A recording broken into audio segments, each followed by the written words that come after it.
Hi పిల్లలు, welcome to తవ ముచ్చట్లు. పిల్లలు, మీకు ఒక చిన్న కథ చెప్తాను. ఆ కథ చివరన మిమ్మల్ని కొన్ని క్వశ్చన్స్ వేస్తాను. వాటికి సమాధానాలు తప్పకుండా ప్రయత్నించాలి, ఓకే? కొండపల్లి అనే ఒక చిన్న గ్రామంలో లక్ష్మయ్య అనే ముసలి వ్యక్తి ఉండేవాడు. ఆయన చిన్నప్పటి నుండి ఆ గ్రామంలోనే నివసిస్తూ తన పొలంలో పంటలు పండించుకుంటూ సంతోషంగా హ్యాపీగా ఉండేవాడు. ఆయనకు 3 కొడుకులు, 2 అమ్మాయిలు, అంతా కలిసి సంతోషంగా ఉండేవారు. అయితే పిల్లలు, కథ వింటున్నారు కదా? కాలం గడిచే కొద్దీ లక్ష్మయ్య ముసలివాడైపోయాడు. తన ఆరోగ్యం రోజు రోజుకు క్షీణించసాగింది. అనగా తను ఏ పనులు చేసుకోలేకపోతున్నాడు. కానీ ఆయన కొడుకులంతా సిటీకి వెళ్ళి ఉద్యోగాలు చేస్తుండడంతో ఆయన చూసుకోవడానికి ఎవరూ లేకపోయారు.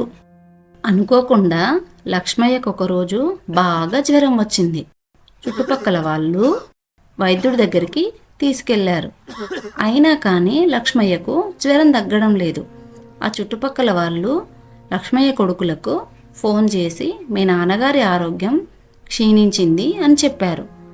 లక్ష్మయ్య కొడుకులు ఏమన్నారంటే, బిజీ వర్క్ వల్ల మేము రాలేకపోతున్నాము అని సమాధానం ఇచ్చారు. లక్ష్మయ్యకు తన చిన్న కొడుకు అంటే చాలా ఇష్టం. తన చిన్న కొడుక్కి ఫోన్ చేసి, మీరందరూ ఎప్పుడు వస్తారు, నన్ను ఎప్పుడు చూస్తారు అని దీనంగా అడిగాడు. అప్పుడు కొడుకు, నానా, ఇక్కడ మేమున్న పని ఒత్తిడి వల్ల బహుశా నిన్ను వచ్చి చూడడానికి కూడా మాకు వీలు కాదేమో అని సమాధానం చెప్పి ఫోన్ పెట్టేశాడు. అప్పుడు లక్ష్మయ్య చాలా బాధతో దిగాలుగా కూర్చున్నాడు. లక్ష్మయ్యని చూసి జాలితో ఆ గ్రామస్తులు చిన్న చిన్న పనులు చేసి పెడుతూ ఉండేవారు.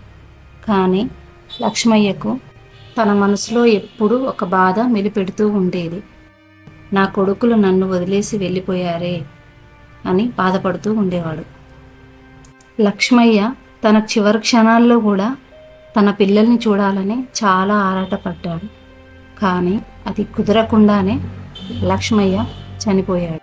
అప్పుడు కూడా వాళ్ళ పిల్లలు లక్ష్మయ్యను చూడడానికి కూడా ఇష్టపడలేదు.